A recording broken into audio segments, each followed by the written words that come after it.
என் வாழ்நாளில் நான் திமுகவுக்கு ஓட்டு போட்டதே கிடையாது. அது என்ன மேஜிக்னு தெரில.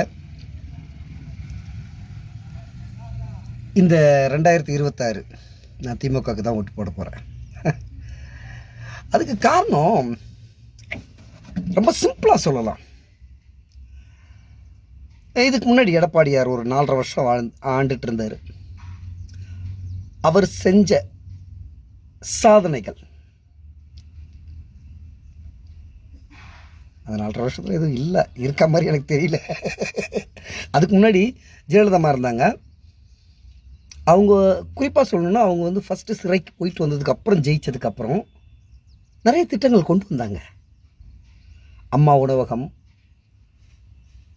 அம்மா குடிநீர், இந்த குறைந்த விலையில் குடிநீர் அந்த வாட்டர் பாட்டிலு, அப்படி சொல்கிறதுக்கு 1-2 இருக்குது.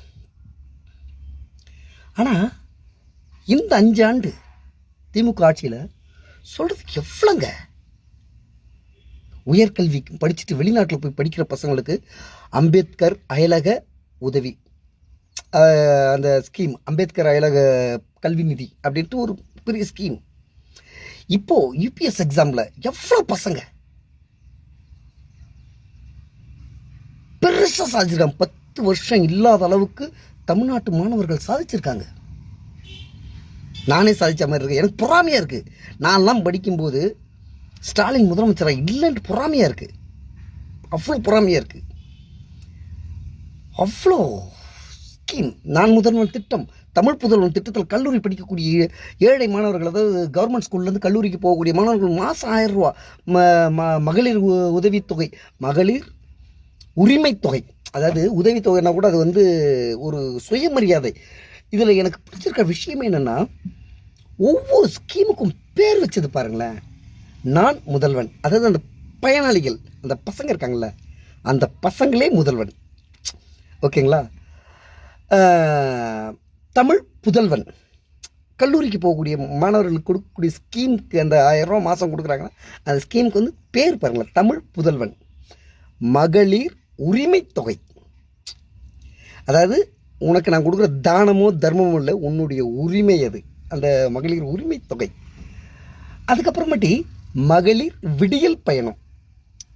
உங்களுடைய வாழ்க்கை விடிஞ்சிருச்சு, நீங்கள் வந்து காசு கொடுத்து பயணம் பண்ண வேணாம், அது விடியல் பயணம். அதில் எல்லாத்துலேயும் சுயமரியாதை இருக்குது.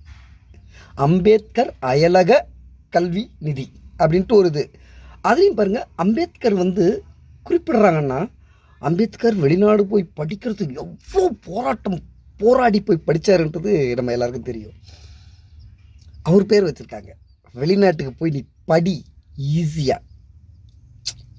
அவர் ரொம்ப போராடிட்டார் போய் படிக்கிறதுக்கு, நீ ஈஸியாக போய் படி அப்படின்ட்டு வச்சுருக்காங்க. அதுக்கப்புறமாட்டி இப்படி அடிக்கிட்டே போகலாம். எவ்வளோ ஸ்கீமு. சத்தியமாக இன்னும் 100 வருஷத்துக்கு இந்த ஸ்கீமில் ஒரு ஸ்கீமை கேன்சல் பண்ணணும்னு நினச்சா முடியாது. தமிழ்நாட்டில் பெரிய போராட்டமே இருக்கும். அன்னைக்கு வர முத்துவேல் கருணாநிதி ஸ்டாலின் தான் முதல்வர். இது அண்ணா சொன்ன வார்த்தை. நான் கொண்டு வந்த திட்டங்களை யாராவது தகர்க்கணும்னு நினைக்கும் போது தமிழ்நாட்டில் பெரிய போராட்டமே நடக்கும் அப்படின்னு சொன்னார். அப்படி தகர்த்துட்டிங்கன்னா, தகர்க்கிற வரை அண்ணாதுரை தான் சிஎம்னாரு. அதே தான் நான் சொல்கிறேன். இப்போது எம்கே ஸ்டாலின் வந்து கொண்டு வந்திருக்க திட்டங்கள் வந்து அவ்வளோ திட்டங்கள். இதில் ஒன்றை தகர்க்கணும் அப்படின்னு நினச்சி கையெழுத்து போடும்போது பயம் வரும் பாருங்க. பயம் வரும் வந்து தான் ஆகும். ஏன்னா ஒரு ஸ்கீமை கேன்சல் பண்ணாலும் தமிழ்நாட்டில் புரட்சி வெடிக்கும். கண்டிப்பாக பெரிய புரட்சி வெடிக்கும். ஒரு ஸ்கீமை கேன்சல் பண்ணாலும். எக்ஸ்ட்ரா தரேன்னு சொல்லிட்டு ஆளுமை இல்லாத சில, நம்ம எடப்பாடி கூட இடையில சொன்னார், 2000 எப்படி கொடுப்பீங்க என்பது வரியை உயர்த்துவோம் அப்படிலாம் சொன்னார். வரியை உயர்த்தி நான் அந்த 2000 ரூபா கொடுப்பேன்னாரு. அப்படிலாம் இல்லை. பொருளாதாரம்னு ஒன்று இருக்குது, தற்சார்பு பொருளாதாரம். இப்போ மத்திய அரசு வந்து அவங்க தர வேண்டிய நிதிகளை வந்து பெரிய அளவில் கொடுக்காம தமிழ்நாட்டோட வளர்ச்சியை தடுக்கிறாங்க. இருந்தாலும் ஸ்டாலின் வந்து ஒரு தற்சார்பு பொருளாதார நிபுணரால் மட்டும்தான் அந்த வரிசுமையை, அந்த தராமல் தடுக்கக்கூடிய வரிசுமையை மீறி பொருளாதாரத்தில் இன்றைக்கி வந்து இந்தியாவில் 2வது இடத்துல வந்திருக்கு. எல்லா விஷயத்துலேயும் மகளிர் பாதுகாப்பில் முதலிடம், கல்வியில் முதலிடம் அப்படின்ட்டு எல்லா இடத்துலையும் முன்னேறி வந்திருக்கு. இந்தியா சுதந்திரம் வாங்கும்போது இந்தியா சுதந்திரம் வாங்கும்போது தமிழ்நாடு வந்து கோடியில் இருந்தது வளர்ச்சியில். இதுக்கு எல்லாத்தையும் முதலிடத்தில் வந்திருக்கு. த மேஜிக் 5 வருஷம் நடந்தது பெரிய மேஜிக். இதுவரை திமுகவுக்கு ஓட்டு போட்டதே கிடையாது. ஃபஸ்ட் டைம் ஓட்டு போட போகிறேன் திமுகவுக்கு.